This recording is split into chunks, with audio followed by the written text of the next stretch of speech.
As we had all expected, the Season 4 finale of From gave us an absolutely brilliant episode. It was emotional, it was scary, it was confusing, it was truly an amazing cinematic experience. Of course, we now have more questions piling up in the mystery list, but at least now the people of Fromville would think twice before not listening to what Victor has to say. I mean, come on man, this guy has managed to survive 4 decades in a horror town that is designed to kill people. Give the guy some goddamn credit. Anyway, as it turns out, the seeds for such a jam-packed finale were planted right from the beginning. In episode 10, we saw Elgin getting killed by Sophia for not accepting her deal, and while Jade and Tabitha do end up digging up the bones, pulling out the bottle tree seems to have pissed the town off. The plan clearly did not work in their favor, and instead it derailed the usual structure of the town by instantly eclipsing the daylight into darkness, and then leading to a violent earthquake that caused the talisman protecting the clinic to fall off, thus leading to the smiley creature to fatally injure and kill Marielle. It was truly sad because neither Mary nor Christy deserved this after selflessly helping the townspeople for such a long time. But while Tabitha and Jade actually did manage to get away with the bones, the rest of the team helping Boyd out barely survived with an inch of their lives. I remember wanting to slap the crap out of Patty when she was losing her mind, because that could have really gotten everyone else killed. Now, amidst all this, Henry pretty much lost his shit and tried to shoot his own son, but luckily Victor handled it all very well by throwing the gun away. We then see a red bolt of lightning shoot out of the hole where the roots of the bottle tree were pulled out and cover the entire sky with a violent blast of red thunder. But Boyd still does not give up, as he goes back to search for Jade and Tabitha along with Ellis and Fatima. They do end up saving the duo and the bag of bones that could potentially help them escape Fromville, but it comes at the cost of Fatima sacrificing herself to stop the creatures. That was again very heartbreaking to watch. Season 4 of From ended with Sophia stealing all the talismans from the town and then coming face to face with the boy in white for the very first time. He tells her how she is going to lose this time, as the residents have found the bones of the Angui children. But as Sophia points out, they also extracted the bottle tree, which jump-started the final stretch of the bloody chaos in Fromville. The season ends with Sophia dropping all the talismans into one of the faraway trees, and now we have to wait another year for the final season of From to finally connect all the dots and solve all the mysteries surrounding this place. However, I do not possess that kind of patience, so I am going to further rack my head, discussing the possibility of how it could all end in From Season 5. So, without wasting another moment, let's get right to it.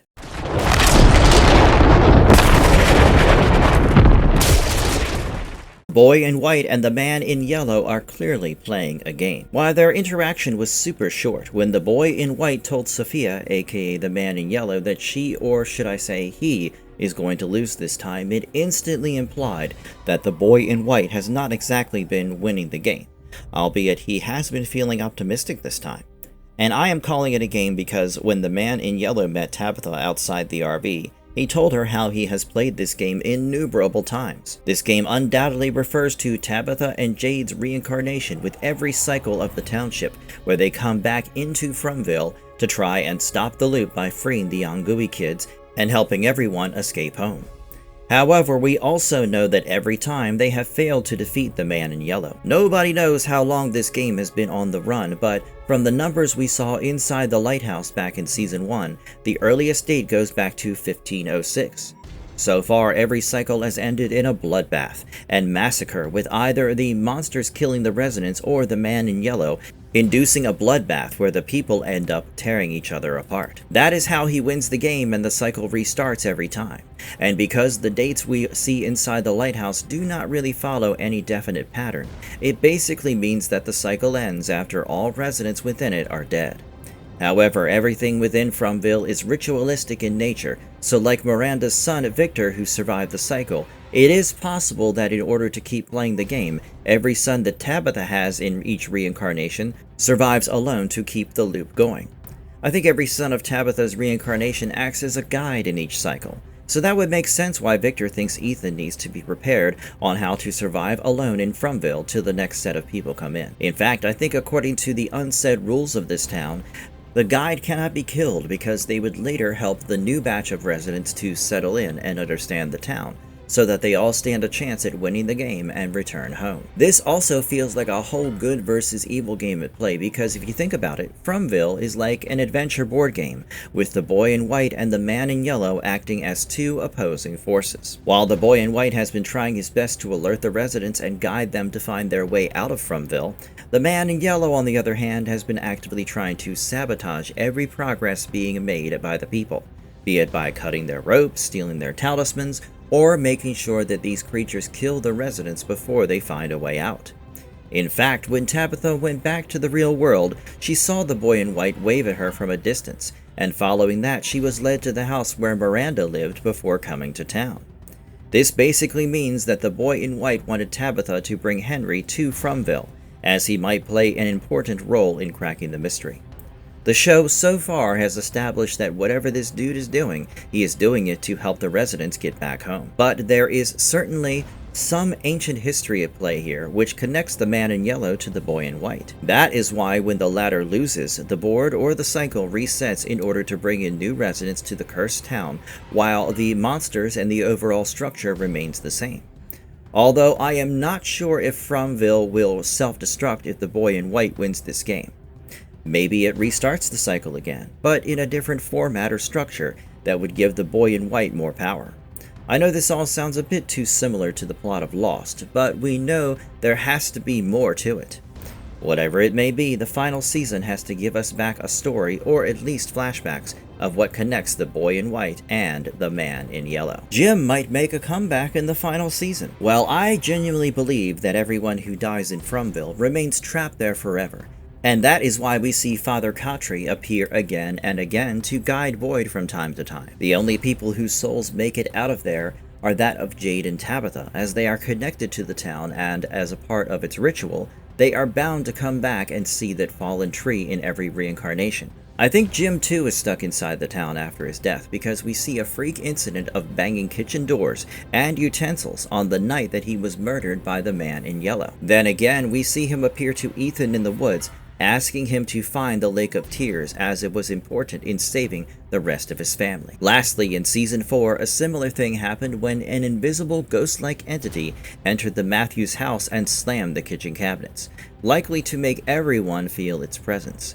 And this took place when Julie and Ethan were reeling with the thought of losing their mother, as they were convinced that she might not come back. I think it was Jim trying to assure his children that Tabitha was still alive and needed someone to break her out of the tunnels. I think Jim will become a guiding spirit akin to Father Katri in the coming season, especially since it seems like finding the Lake of Tears is vital to Ethan's contribution in the story. But I cannot help but wonder what would happen to the dead wandering souls once the cycle is broken. Will the Lake of Tears bring them back to life, or will they be free from the constraints of the town that feeds on the living and the dead? I guess the final season really has a lot of questions to answer.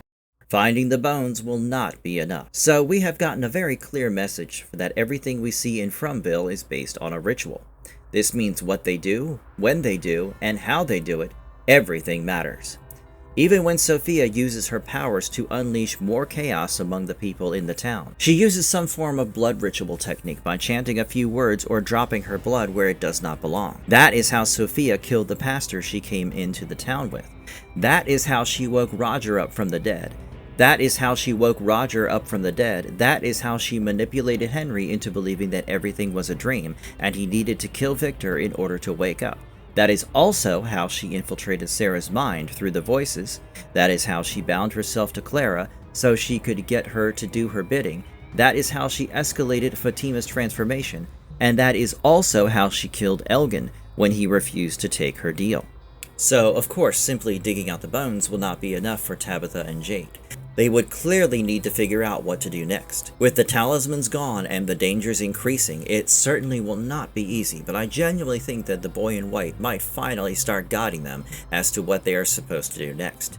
In fact, they really might have to look for the Lake of Tears next, because maybe the water from the lake would actually free the children and their souls. I know there will be many more mysteries added into the mix, but I have a feeling that the bones of these children are sacred, and maybe they have the ability to protect Jade and Tabitha from any approaching danger. Either way, all I know is there is a ritual to be followed, and both of them have very little time to figure out what that is. The cutting down of the bottle tree might also be the first step of a dark ritual. So I believe that just as the boy in white has to make sure that the residents of the town would have to follow a specific ritual to get out of town, the man in yellow also has to follow a step-by-step ritual to make sure the current cycle ends and the new one begins in the loop. That is exactly why Sophia wanted the residents to pull out the bottle tree while the boy in white tried to warn Victor against it. We know that every person who enters Fromville first sees the fallen tree blocking the road, and that is something which has always happened before someone gets trapped, irrespective of what cycle it is.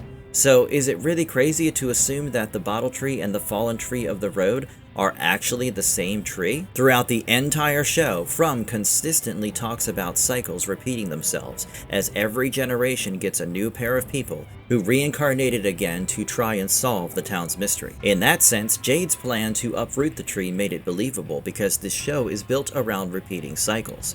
And Sophia made sure that instead of breaking the loop, the residents ended up creating a new one by pulling out the tree. That is why the boy in white stopped Victor from cutting down the tree, as it was important. Maybe he knew that destroying this tree could reset the new cycle, and all the Sky has done so far is warn people against repeating the same old mistakes. Maybe uprooting the tree is the first step to completely jumpstart the loop, and that is why the town got angry once the tree, in which the Angui kids poured in all their hopes and dreams, was pulled out. That is probably what leads to the placement of the fallen tree in the From cycle, which is literally the first in the town's insurmountable number of traps. Taking away the talismans might be the second step of the man in yellow's ritualistic efforts to keep the cycle repeating. So, as we discussed, by the end of Season 4, Sophia incited a devastating blow to the town's defenses by collecting nearly every talisman available in the town and dumping them directly inside a faraway tree. This calculated move sort of implies that the man in yellow does the exact same thing to the talismans at the end of each cycle, and because faraway trees displace objects across space and time, this explains why Boyd discovered a massive cluster of them stashed together in a single cave during a flashback we saw in Season 1, right before Abby's death. Those talismans that Boyd found were deposited there by the man in yellow through the faraway tree before the end of a previous cycle, and were simply waiting to be found by someone in the next cycle. However, we know that Victor's cycle never actually found the talismans, which means the man in yellow must have discarded the talismans during a much earlier cycle. Miranda would probably have a chance to win if they had the talismans, but unfortunately, the people from that cycle were forced to play man in yellow's game on an extremely difficult level until Boyd finally broke the pattern for this cycle. This act of discarding the current cycle's talisman signals that the end of this current cycle is almost upon us, and by stripping the townspeople of their only meaningful defense, the man in yellow expects them to get easily hunted down by the monsters easily, thus jump-starting the bloodbath that will allow the cosmic entity to ultimately feast on their fear by eating their liver. I think this is the second step of the ritual that the man in yellow needs to follow in order to systematically ensure that the loop continues. Now, you may wonder why this entity is choosing to hide the talismans instead of destroying them permanently. Well, that is because it is all a part of the twisted game that he loves to play. The man in yellow treats this entire horrific simulation as a playground, and wants these cycles to keep repeating forever. So, if the talismans were not stolen by him, the current cycle would not get the jumpstart it needed to teeter towards the end, and if he did not dump them inside the faraway tree, it would not give the hope of a winning chance to the lost people from the next cycle. That is, if they ever managed to track those talismans down. The only way to understand what is going to happen next is by listening to Victor. Listen, I have screamed this out loud since day one. You do not ignore the man who has survived a horror town like Fromville for 40 years. Instead, you sit him the F down for a long-ass story time and make him tell you every minute detail of what he went through. Especially after you realize that the hell you are stuck in is cyclical in nature. Anyway, Boyd will probably think twice before sidelining Victor from now on. But I think in the next season, Victor will be a driving force in helping people survive without talismans. Not just that, I also believe that he will help everyone understand what happens next. I say this with so much certainty because there is a possible connection between one of Victor's drawings and the apocalyptic events we have seen in the latest episode.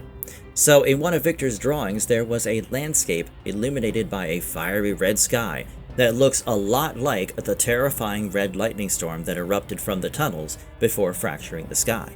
Even though Victor did claim how nothing like that ever happened before, I think he simply forgot that it happened, or else why would he draw such a specific supernatural weather event for no reason? But if Victor is telling the truth, the drawing must stem from someone else's memory.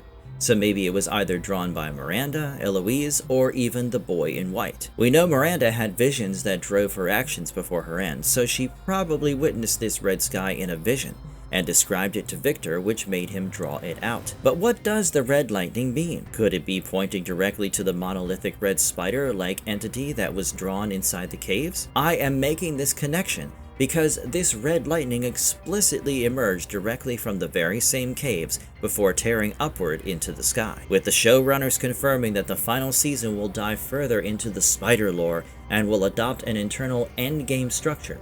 This red storm is probably a hint towards the physical arrival or awakening of From's main villain, which would make sense considering the overwhelming amount of spider symbolism woven throughout the series. Fatima will lose her humanity in waves. So we knew that Fatima would become a monster because the second part of Season 4 has been building up to this moment for a frustratingly long time. Her heartbeat had dropped down to 19 beats per minute, and then there were veins on her stomach that instantly reminded you of the monsters and all the undead entities roaming in the town. And I think the man in yellow accelerated this process by making Fatima drink his blood, which was why we see Fatima finally turned into a monster at the end, in order to buy some time for Ellis, Boyd, Jade, and Tabitha. She insists Ellis to remember her as a human, which means that turning into a monster will shred away the kindness, selflessness, and empathy that made everyone love her so much. She was the light of Colony House, and taking away that light is basically taking away her autonomy. She has no other choice but to become the very thing she hates, and so she decided to use it to her benefit by helping the people she loved one last time. Now, we do not exactly know if Fatima will have any control over her body, especially when she is in her monstrous form. Because Sophia made Fatima drink her blood, I think she might have control over Fatima's body in the same way she has been controlling Clara. I also think that every monster in Fromville is symbiotically connected to the man in yellow, which is how Sophia could telepathically alert them of Boyd's plan to try and kill them with the voodoo stick. Anyway, I do not know how long Fatima would be able to hold back the monsters from hurting the people she tried to save, but I have a feeling that the next season would see her fighting all her instincts as a creature of the night. I really want to say that she would become the monster that would help the residents or save them from other monsters now that the talismans are no longer there for protection, but that will never be the case. I think Fatima will lose a chunk of her humanity every time she transforms into her monstrous form, and that will be painful to watch. That will keep happening until she is no longer the slightest version of herself, and then we will see her join the flock as she puts on a smile to haunt the residents of Fromville. This would break Ellis's heart, and maybe Fatima would even manage to manipulate him into doing her bidding. I don't think I am mentally prepared for that. Either way, Fatima is beyond saving at this point, so even if they all get to go home, Fatima sadly does not have the same privilege. Julie will be story walking again. All hell is about to break loose in Fromville next season, and because the residents will initially have no clue about the talismans missing from their doors, there will be a massacre. Before you know it, the blame game and the fights will start. Patty has already blamed Boyd for making them uproot the battle tree, so I can only imagine the level of clashes we are about to see next. If the residents start tearing each other apart in a town that already wants to kill them, there really is no hope left. But I think with everyone on edge, Julie will be pushed to storywalk again, and this time, the result might be even more eye-opening. Maybe she can go back to the town's ancient history when the original residents struck a deal with the cosmic architect of Fromville in exchange for immortality. That will certainly help her understand the rituals through which this hell was conjured, and also figure out the game which the man in yellow and the boy in white are playing. Because the show is not big on flashbacks, the only way for us to understand the histories and mysteries of Fromville is through Julie and her story-walking abilities. Without her, maybe Jade and Tabitha will only have the right ingredients for a ritual they do not know how to perform.